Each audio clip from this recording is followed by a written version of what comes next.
Okay.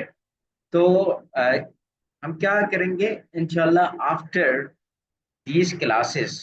हम 15 classes conduct कर रहे हैं, ठीक है। ऐसे कि पूरे 15 क्लास होंगे जिसमें इंशाल्लाह जीरो लेवल से चीजें हम from scratch we are going to cover each and everything. हमारा ऑब्जेक्टिव क्लियर है।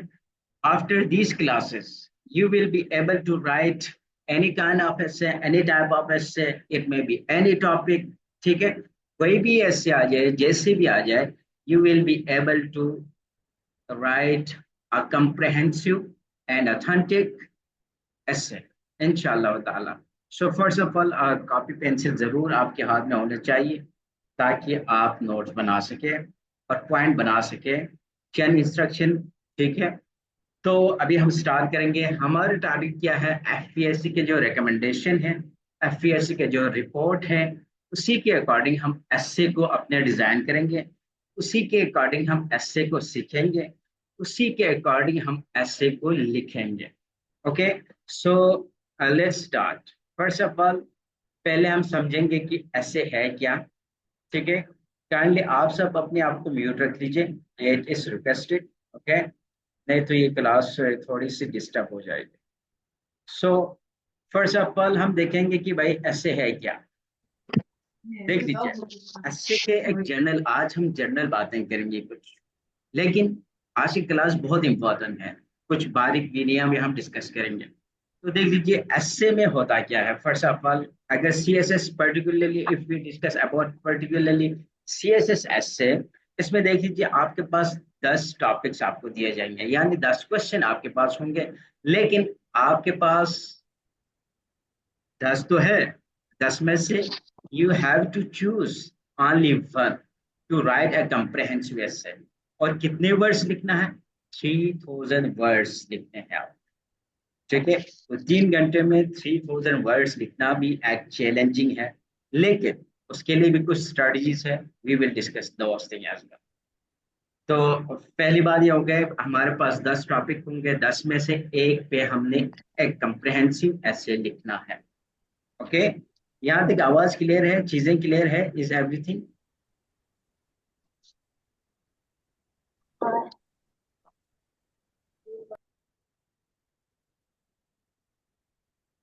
मेरे साथ रहिए ताकि ना सो वी कुछ एड्रेस एंड एवरीथिंग।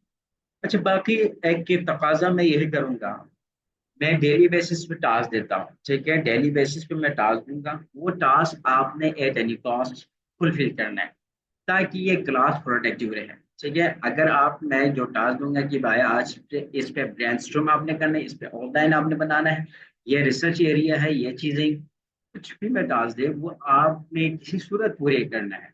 वो आप मुझसे शेयर कर लीजिए, I will check them, I will evaluate them, ठीक है। फिर आपको मैं बता दूंगा कि आपकी वीक एरियाज कौन से है, आपके कंटेंट्स कैसा है, आपके ऑर्गेनाइजेशन कैसे है, क्लियरिट थॉट है कि नहीं, चीजें हम साइड बाय साइड उसको डिस्कस करेंगे। तो हमने बात की 10 टॉपिक होंगे, 10 में से आपने एक पे लिखना है, ठीक है। टॉपिक सिलेक्शन इसी वजह से इंपॉर्टेंट है सबसे ज्यादा, ठीक है।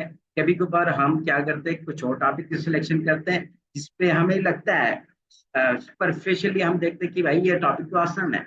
जब हम उसको अटेम्प्ट करने लगते हैं तो हमें लगता है यार इस पे तो मेरे पास कंटेंट की भी कमी है, नॉलेज की भी कमी है, फिर मसले मसाइल आ जाता है, ठीक है। खैर, वो बाद में हम डिस्कस करेंगे। सो आपके पास 10 टॉपिक होंगे, 10 में से एक पे आपने ऐसे लिखने हैं।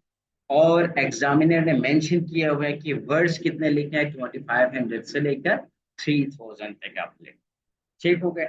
यार रिटर्न बातें हो गई। अच्छा जी, एफपीएससी के सिलेबस। अच्छा देख लीजिए, एफपीएससी ने सीएसएस के लिए कोई खास एसए के लिए सिलेबस नहीं दिया, लेकिन उसने चंद बातें किए हुए हैं, चंद डायरेक्शन आपको दे रखा है, ठीक है। कुछ डायरेक्शन आपको दे रखा है। डायरेक्शन क्या है? उसने कहा है कि candidates will be required to write one essay, ठीक है। चॉइस आपको दिए जाएंगे।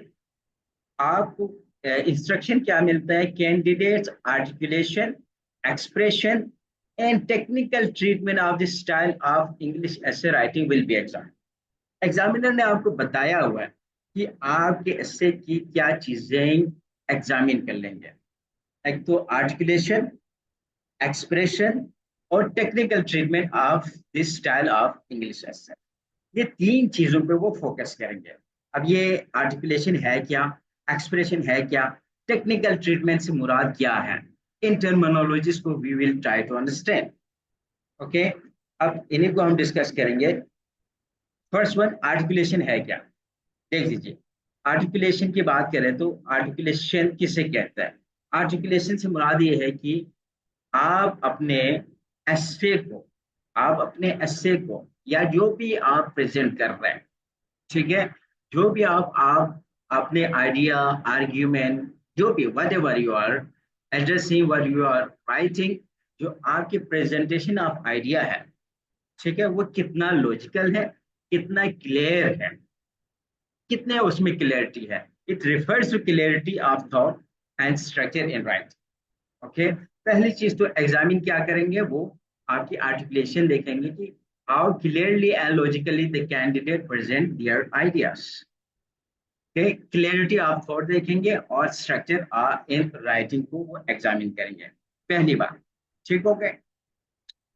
अब नेक्स्ट, एक्सप्रेशन से मुराद क्या है। एक्सप्रेशन से मुराद ये है कि एक जो आप जब भी कुछ लिखते हैं या बोलते हैं, तो चॉइस ऑफ वर्ड बहुत, उसमें ना बहुत जान होती है, अल्फाजों में बहुत ताकत होती है। ठीक है, तो how effectively candidate use language to convey meaning. ठीक है, अब वो किस अंदाज से, किस तरीके से वो बात कर रहे हैं, एक्सप्रेशन कर रहे हैं, लिख रहे हैं। तो जो स्टाइल है कन्वे मीनिंग करने का, आपका चॉइस ऑफ वर्ड, कॉलिकेशन जिसे कहते हैं, कॉनेटेशन जिसे कहता है, डिनोटेशन जिसे कहता है, तो चॉइस ऑफ वर्ड को वो देखेंगे कितना इफेक्टिवली और मौसर अंदाज से आप अपने एक्सप्रेशन को, अपने वर्ड्स को, अपने एविडेंस को, अपने आर्ग्यूमेंट्स को बयान कर रहे हैं। ठीक हो गया। तो एक्सप्रेशन से मुराद ये है कि इट इंक्लूड्स, इसमें क्या क्या चीजें होंगी एक्सप्रेशन में। वोकैबुलरी चॉइस, सेंटेंस वैरायटी, आप पैसिव वॉइस यूज कर रहे हैं, एक्टिव यूज कर रहे हैं, या किस टाइप के स्ट्रक्चर आप यूज कर रहे हैं, टोन आपके, ठीक है, और फ्लुएंसी। ये सारे एक्सप्रेशन में ये चंद चीजें आएंगी। तो आर्टिकुलेशन मैंने बता दिया है क्या, एक्सप्रेशन भी मैंने बता दिया इससे मुराद क्या है। अब नेक्स्ट हमारा है, next one is technical treatment of the style. Examiner ने क्या एग्जामिन करना है, जो तीसरे चीज है एग्जामिनर ने एग्जामिन करनी है, that is technical treatment of the style. इससे मुराद क्या है, how will candidate follows the formal requirement of essay writing. ठीक है, तो ऐसे राइटिंग के एक रिक्वायरमेंट होता है, एक स्ट्रक्चर होता है, एक फॉर्मेट होता है। तो उसको कैसे आपने ऑर्गेनाइज किया, कैसे आपने फॉलो किया, वो चीजें भी देखें। ठीक है, ये तीन बेसिक चीजें एग्जामिनर एग्जामिन करते हैं। ठीक है, ये तीन चीजें समझना जरूरी था। ओके, अब फर्दर मोर, ये तो उसने सिलेबस में लिखा हुआ, ठीक है। अब एग्जामिनर रिपोर्ट कुछ और है, वो भी हम देखेंगे। जो अभी मैंने बता दिया ना, ये लिखा हुआ है उसने अपने क्या कहते हैं, सिलेबस में ये चीजें मिलेंगी आपको। अच्छा, examiner report emphasise the importance of, चीजों पे एम्फेसाइज कर रहा है। वो एम्फेसाइज करते हैं कि भाई एग्जामिनर रिपोर्ट को आप देखेंगे, बल्कि ये है कि यूजुअली आपके जो एसए के पेपर है ना, एसए के पेपर में भी ये चीजें मेंशन है। जब आप पेपर खोल के देखेंगे तो इंस्ट्रक्शन में भी होता है, लेकिन एग्जामिनर रिपोर्ट ये चीजों, तीन चीजों पे एम्फेसाइज कर रहा है। एक तो आपकी ऑर्गेनाइजेशन। अब ऑर्गेनाइजेशन से मुराद क्या है, presenting ideas on logical and coherent structure. ठीक है, किस तरतीब से वो आप अपने प्रेजेंटेशन कर रहे हैं, ठीक है, आइडियाज को प्रेजेंट कर रहा है, कितना लॉजिकल है, कितना कोहेरेंट है। ठीक हो गया। रिलेवेंस, देख लीजिए, एक ऑफ टॉपिक बहुत इश्यू होता है। ठीक है, ऑफ टॉपिक से मुराद ये है कि एग्जामिनर पूछता कुछ है, आप लिखता कुछ और है। ठीक है, तो ये ऑफ टॉपिक होने से अपने आप को बचाना है, उसके भी टिप है, उसके भी ट्रिक है, उसको भी हम एड्रेस करेंगे। तो रिलेवेंस इंपॉर्टेंट है, यानी फोकस रहना है आपने। आपने क्या रहना है, focus on the chosen topic without deviate आपने नहीं होना है, डिट्रैक्ट आपने नहीं होना है। ओके, क्लियरिटी, एग्जामिनर एक्सपेक्ट करता है आपसे क्लियरिटी, यानी एक्सप्रेसिंग थॉट क्लियरली एंड कंसाइसली। ठीक है, एक जामी अंदाज से आपने क्या करना है, जामी अंदाज से आपने एक्सप्रेशन एक्सप्रेस करना है अपने थॉट्स को। ओके, अब फर्दर अगर बात करें समरी की, तो देख लीजिए, इन summary the essay expression very candidate well structure relevant explain choose on topic reflecting depth knowledge and profession, ये छोड़िए। ठीक है, अच्छा, यहाँ तक हमने चंद चीजें देख लिया, एग्जामिनर की क्या तकाजे है और एग्जामिनर रिपोर्ट क्या क्या चीजें हैं, वी डिस्कस दीज थिंग। अब हम बात करेंगे बच्चे कि इंपॉर्टेंट गाइडलाइंस टू अंडरस्टैंड, कुछ गाइडलाइन आपको देते हैं, जैसे कि कंपोनेंट और डिटेल देख लीजिए। वर्ड काउंट आपको एग्जामिनर ने दिया हुआ है कि कितना लिखना है। ठीक है, 2500 से लेकर 3000 तक। टॉपिक्स आपके पास होता है 10, 10 में से आपने एक भी लिखना है। ओके, और इसी तरह टॉपिक में क्या होंगे, वैरायटी होंगे। ठीक है, एक ही किस्म के टॉपिक नहीं होंगे, वैरायटी ऑफ टॉपिक होंगे। इसमें कुछ फिलोसफिकल भी हो सकते हैं, कुछ सोशल टॉपिक्स हो सकते हैं, पॉलिटिकल हो सकते हैं, इन्वायरमेंटल हो सकते हैं, इकोनॉमिक हो सकता है। ठीक है, तो इसी तरह लिटरेरी हो सकता है। तो वैरायटी ऑफ टॉपिक आपके पास होंगे। ठीक है, और इसी तरह फोकस आपने फोकस किन चीजों पे करना है, आर्ग्यूमेंटेशन, कोहेरेंस, ठीक है, क्लियरिटी और क्रिटिकल थिंकिंग।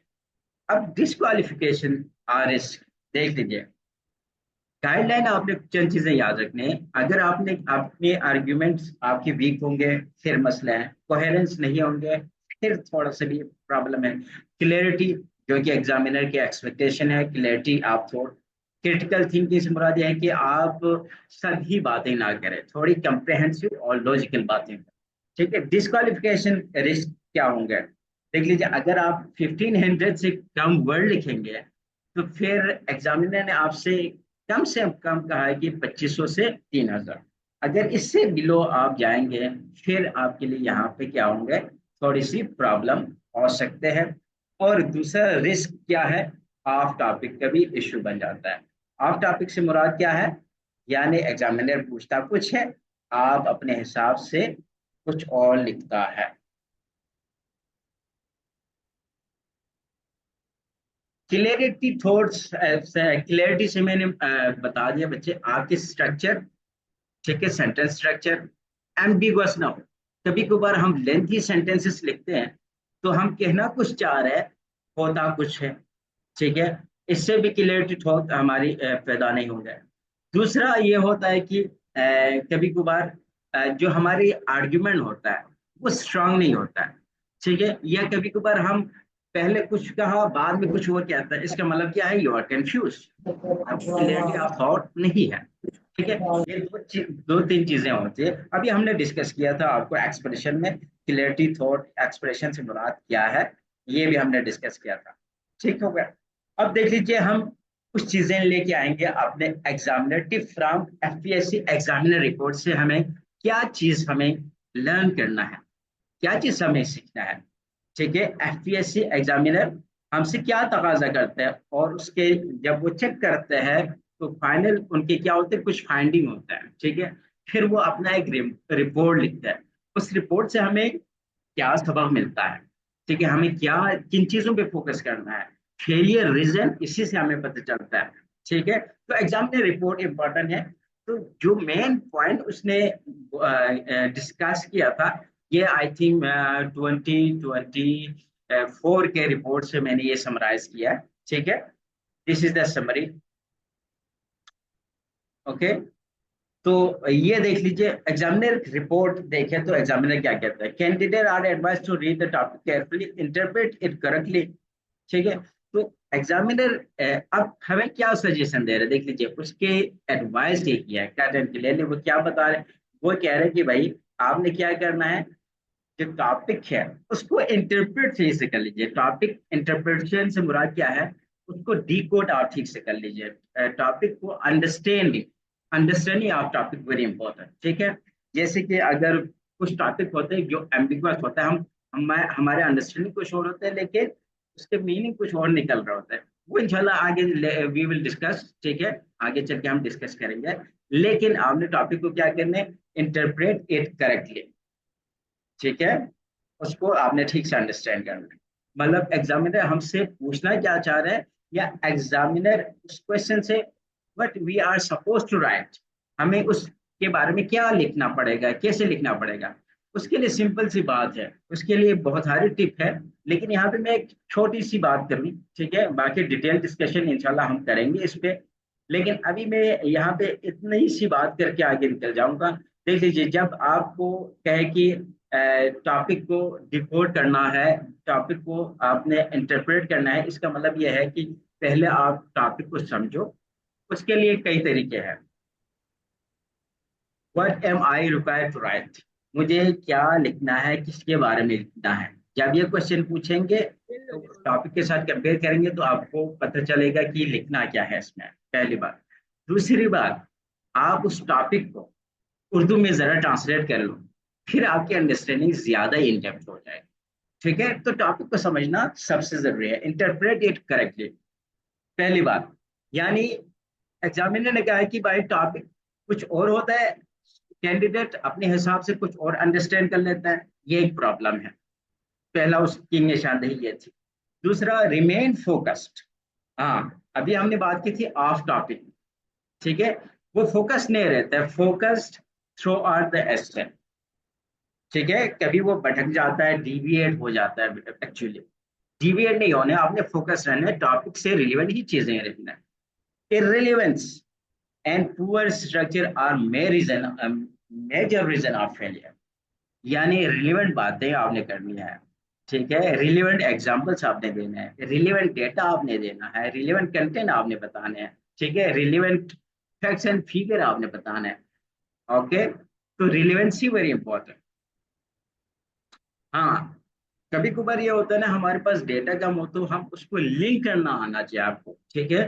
फॉर एग्जाम्पल मेरे पास डेटा है पॉवर्टी के हवाले से, उसको मैं एजुकेशन से कैसे लिंक करेंगे, ये चीज आपके पास होनी चाहिए। देख लीजिए, आपके आपके पास कुछ फैक्ट्स एंड फिगर है, या कुछ आपके पास एग्जांपल है, कुछ आपके पास केस स्टडी है, उनको लिंक करना आना चाहिए, ठीक है। और उसके ट्रिक मैं इंशाल्लाह आपको बता दूंगा।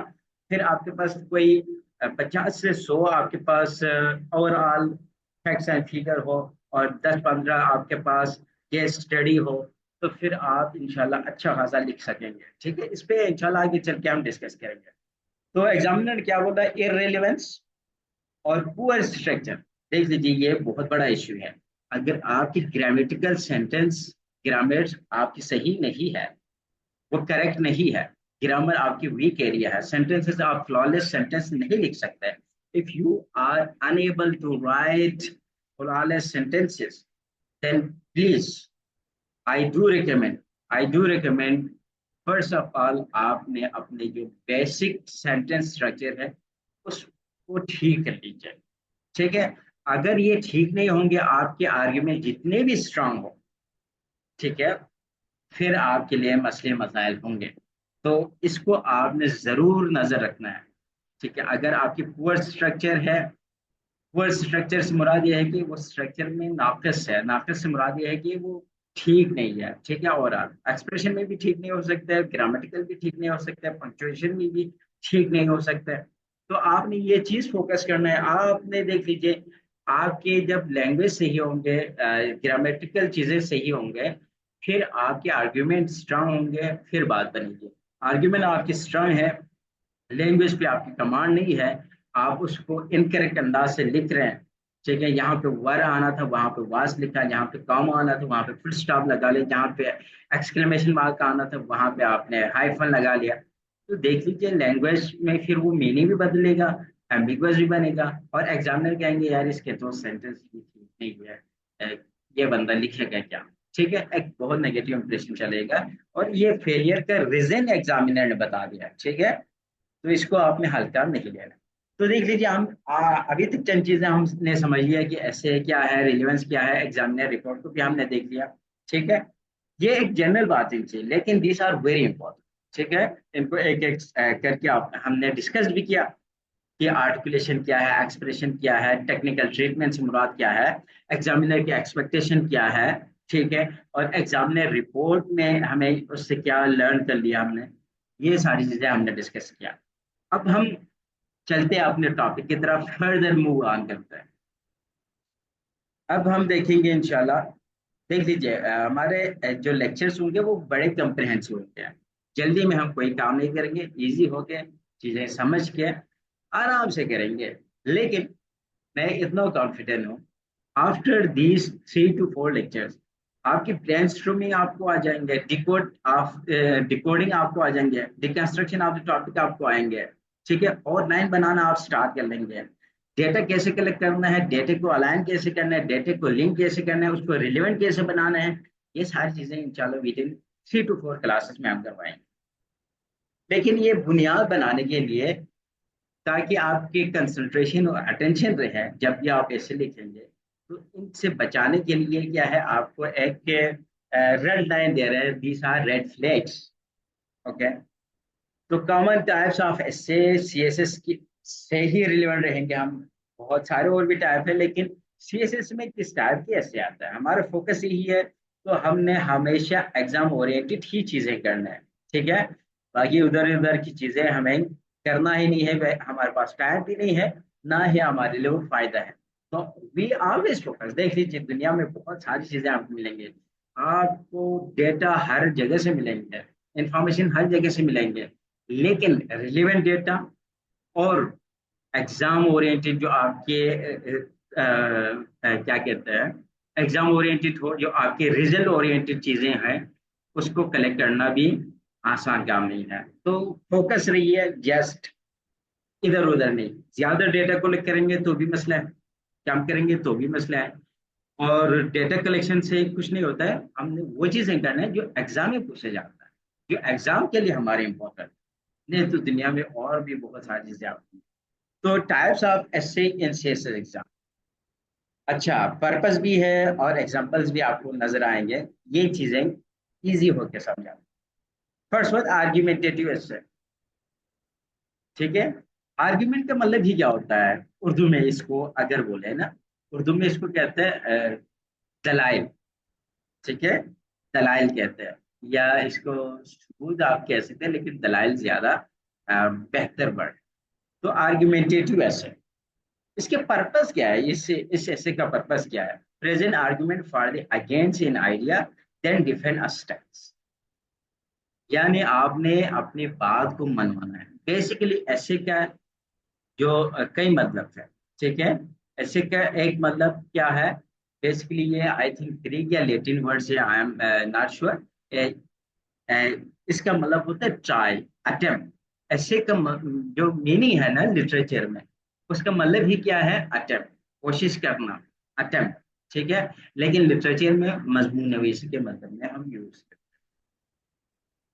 तो आर्गुमेंटेटिव ऐसे हमने कहा कि आपने क्या करना है, अपनी एक बात को रखनी है, ठीक है, और उस बात को, उस फैक्ट को, जो भी आप, ठीक है, अपनी बात को, अपने आर्गुमेंट को क्या करेंगे, उसको साबित करने की कोशिश करेंगे, भाई मैं जो बात कर रहा हूँ वो क्या है, वो 100% सही है। इसी को हम क्या कहते हैं, और उसके मुखालिफ जो एंटीथीसिस जिसे कहते हैं हम, ठीक है, उसके अपोजिट जो आइडिया है, उसको हम क्या करेंगे, उसको, उससे हम डिफेंड करेंगे, यानी अपने आइडिया को हम डिफेंड करेंगे और अपने स्टांस पे डटे रहेंगे।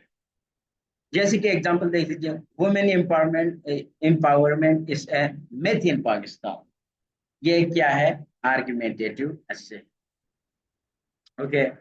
यानी present argument for and against an idea, यानी अपने बात के हक में, और इसके जो आपने कहा कि अपने बात के दलाइल को, अपने बात को साबित करने के लिए एग्जाम्पल जो दे, मिसालें जो दे, फैक्ट्स एंड फिगर जो दे, केस स्टडी जो दे, यानी अपने बात को मनवाने के लिए आप जो भी तरीके यूज करेंगे। और जो मुखालिफ इसके बात है, एंटी थीसिस जो है इसका, उसको आप क्या करेंगे, उसको रिबटल करेंगे, उसको क्या करेंगे, उसको आप रिबटल करेंगे। अपनी बात को साबित करेंगे और अगले की बात को क्या करेंगे, रिबटल करेंगे। यही है आर्गुमेंटेटिव एसे। ठीक है। मैंने कहा कि पाकिस्तान क्या है, एक एमर्जिंग पावर है। ठीक है। आपने कहा नहीं। अगर मैंने कहा कि पाकिस्तान एक इमर्जिंग पावर है, उसके लिए मैं जितने फैक्ट साबित करेंगे, जितने दलाइल देंगे, जितने केस स्टडी देंगे, जितने में रेफरेंसेस देंगे, अपनी बात को मनवाने के लिए, जितना कन्विंस करने के लिए जितना डेटा में लगाएंगे, अपनी बात को साबित करेंगे, तो वो होंगे क्या, बेसिकली आर्गुमेंटेटिव ऐसे होंगे। Okay. Women empowerment is made in Pakistan. ठीक है, ये इसका एग्जांपल है। नेक्स्ट वन है डिस्क्रिप्टिव एसे। डिस्क्रिप्टिव नाम से वाजी हो रहा है, जिसमें तफसीलन हम बताएंगे। ठीक है, डिस्क्राइब करेंगे, डिस्क्राइब आ सिचुएशन, इवेंट और कंसेप्ट विद डिटेल। किसी चीज के बारे में डिटेल के साथ हम, इसमें इवेंट हो सकते हैं, कंसेप्ट हो सकता है, तो डिटेल तरीके से हम सीक्वेंस में बता देंगे। The culture of tolerance. ठीक हो गया एग्जाम्पल। एनालिटिकल, यहाँ पे हम बिल्कुल सही तौर पर समझेंगे, आगे चल के इन पे डिटेल भी डिस्कस होंगे वन बाय वन। एनालिटिकल में देख लीजिए, एनालाइज द एन इशू और situation logically and critically. Crisis of governance in Pakistan. ठीक है।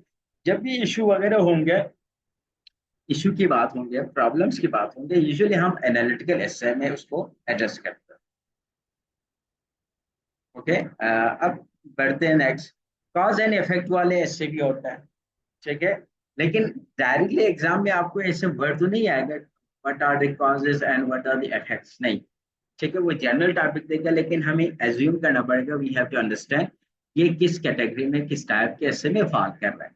जैसे कि examine reasons and consequences of an issue, climate change and its impact on Pakistan. जब भी इम्पैक्ट आ जाए, जब भी इफेक्ट आ जाए, जब भी कॉन्सिक्वेंसेज आ जाए, तो देख लीजिए हमें कॉज एंड इफेक्ट वाला हमें स्ट्रक्चर इनपुट करना पड़ेगा। ठीक है, उसमें रीजन पे हमारे फोकस होगा, उसमें कॉन्सिक्वेंसेज पे फोकस होगा। अभी जनरल डिस्कशन है। ठीक है, इनडेप्थ इनको करना है। Problem solution. ठीक है, एक प्रॉब्लम आपको देंगे, आपने उसको सॉल्यूशन की तरफ लेके आना है। आइडेंटिफाइज प्रॉब्लम एंड प्रोपोजेस आप प्रैक्टिकल सॉल्यूशन। देख लीजिए सॉल्यूशन की, आप ये नहीं कहेंगे कि भाई इसके लिए जनरल अवेयरनेस की जरूरत है, नहीं, आपको स्पेसिफिक सॉल्यूशन देना पड़ेगा। ठीक है, ऐसे जनरल और सुपरफिशियल सॉल्यूशन नहीं, स्पेसिफाई करना पड़ेगा आपको। Corruption in Pakistan, causes and remedies. Okay. इसी तरह कंपेरेटिव ऐसे में होता क्या है, दो आइडियाज होगा, या दो चीजें होंगे, दो मुख्तलिफ चीजें होंगी, या दो आइडियाज होंगे, उसको आपने क्या करना है, कंपेयर करना है। दो आइडिया हो सकते हैं, वो दो कंडीशन हो सकते हैं, जैसे कि democracy versus dictatorship in developing countries. ठीक हो गया। तो इस तरह के आप जो क्या आएंगे, कंपेरेटिव ऐसे आएंगे। नैरेटिव ऐसे, रेयरली आस्क्ड। ठीक है, ये नैरेटिव ऐसे को हम बाद में डिस्कस करेंगे। रेयरली आस्क्ड भी नहीं है ये, इस टाइप के ऐसे आते हैं। अच्छा, टिप्स है, इनको इंशाल्लाह हम बाद में डिस्कस करेंगे। थीसिस स्टेटमेंट अभी मैंने बताया नहीं कि ऑनलाइन कैसे बनाना है, इसको भी हम डिस्कस करेंगे। ये आपके लिए टिप्स इंशाल्लाह, इनको हम बाद में डिस्कस करेंगे। अभी यहाँ पे हम इसको डिस्कस नहीं करेंगे। देख लीजिए, अब फर्दर हम अगर इसको थोड़ा और डिटेल से देखें। पहले हमने देखा कि एक जनरल आइडिया देखा कि आर्गुमेंटेटिव, प्लान इस तरह के कैसे क्या है। अब थोड़ा सा हम इसको इन डेप्थ देखेंगे, थोड़ा और गहराई की तरफ जाते हैं। आर्गुमेंटेटिव ऐसे की बात करें तो पर्पस देख लीजिए, टेक अ क्लियर स्टांस। आपने एक स्टांस लेना है और उसको जस्टिफाई करना है, किसकी मदद से, लॉजिक और एविडेंस के साथ। लॉजिक और एविडेंस के साथ अपने स्टांस को क्या करना है, यू हैव टू जस्टिफाई। उसको कहते हैं परसुएसिव ऐसे भी कहते हैं, आर्गुमेंटेटिव ऐसे भी कहते हैं। ठीक हो गया।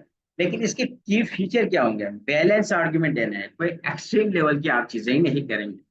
क्रिटिकल थिंकिंग और काउंटर आर्गुमेंट। काउंटर आर्गुमेंट भी जरूरी है कि भाई फलाना लोग इस बारे में ये कहते हैं। ठीक है, जैसे कि आजकल देख लीजिए पाकिस्तान और इंडिया का जो कन्फ्लिक्ट है, उस पे वहां से एक आर्ग्यूमेंट आता है, फिर यहाँ से एक काउंटर आर्ग्यूमेंट आता है कि भाई तू जो बात कर रहा है, इस डेटा के मुताबिक फलाना तारीख में फलाना फलाना फलाना इंटरव्यू में फलान बंदे ने ये कहा था, ये हुआ था। तो एक काउंटर आर्ग्यूमेंट भी जरूरी है, ठीक है।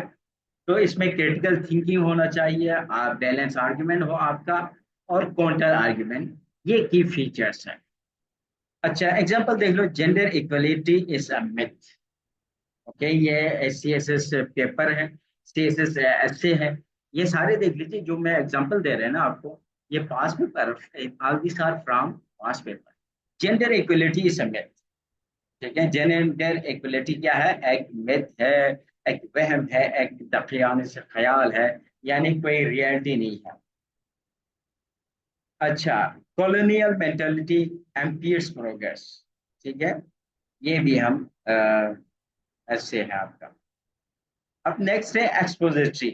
एक्सपोजिटरी नाम से वाज़ हो रहा है, एक्सपोज करना है आपने, एक्सपोज करना है यानी एक्सप्लेन अ कंसेप्ट, उसको प्रोडक्ट तरीके से कंप्रेहेंसिवली आपने एक्सप्लेन करना है, कंसेप्ट आइडिया को आपने एक्सप्लेन करना है, एक प्रोसेस को आपने बताना है फैक्चुअली तरीके से, ठीक।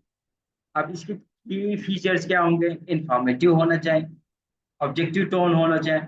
अब एक होता है सब्जेक्टिव, एक होता है ऑब्जेक्टिव, वो आगे चल के मैं डिस्कस करूंगा इंशाल्लाह, ठीक है।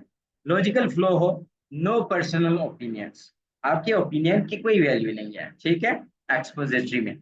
और इसी तरह देख लीजिए, जब आप अपना ओपिनियन, आप है कौन, हु इज योर, ठीक है, आप किसी कहीं से फैक्ट्स लेके आएंगे, फलाने बंदे का रेफरेंस लेके आएंगे, तो फिर आपके बाद में वजन होगा, फिर आप उसको अपने हिसाब से इंटरप्रेट कर लेंगे, वो चीज क्या है, बहुत ही जबरदस्त है।